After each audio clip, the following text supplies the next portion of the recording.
ก็ขอบใจเด้อที่เฮ็ดให้เฮาบ่เหงามาช่วงหนึ่ง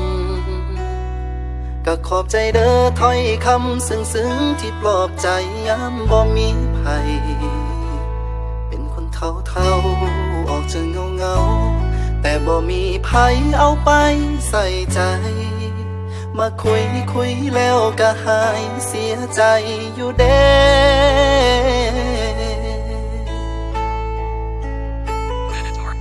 คือถือเทตอนเฮารู้สึกดีแต่เพิ่งไปบ่ได้ลาจากยาเริ่มมีหวังแต่ก็ต้องหมดหวังนั่งซื่อๆก็รู้สึกเจ็บบ่เคยจำย้อนว่าใจง่ายพอสิหักไผก็ใจอักเสบเขาก็ไปตามสเต็ปแต่เฮาเสือกจริงจังอีหลีขอบใจเด้อที่มาเฮ็ดให้เพ้อคิดว่าเฮาเป็นคนสำคัญแต่ความจริงมันก็พอสำนั้นเฮาก็แค่คนทั่วไปคุยจบก็ลบทิมเขาบ่ได้เสียดายเขาก็เก็บเอามาปลื้มอ่านไปยิ้มไป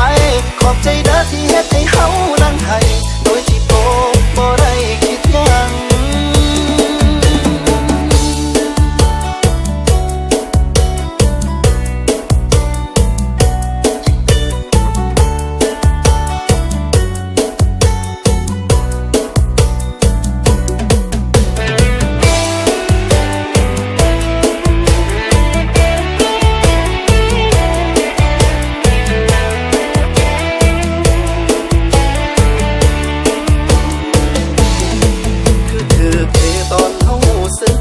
แต่เพิ่นไปบ่ได้ลาจากยา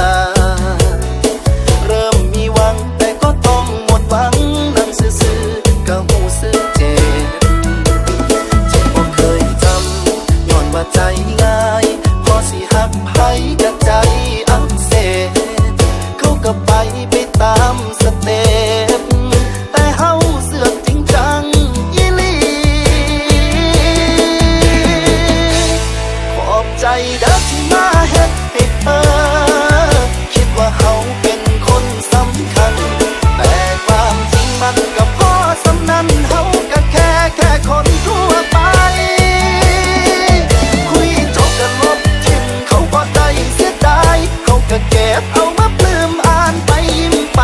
ขอบใจเด้อที่เฮ็ดให้เฮานั่งให้โดยที่โตบ่ได้คิดหยังขอบใจเด้อที่มาเฮ็ดให้เพ้อคิดว่าเฮาเป็นคนสำคัญแต่ความจริงมันก็พอ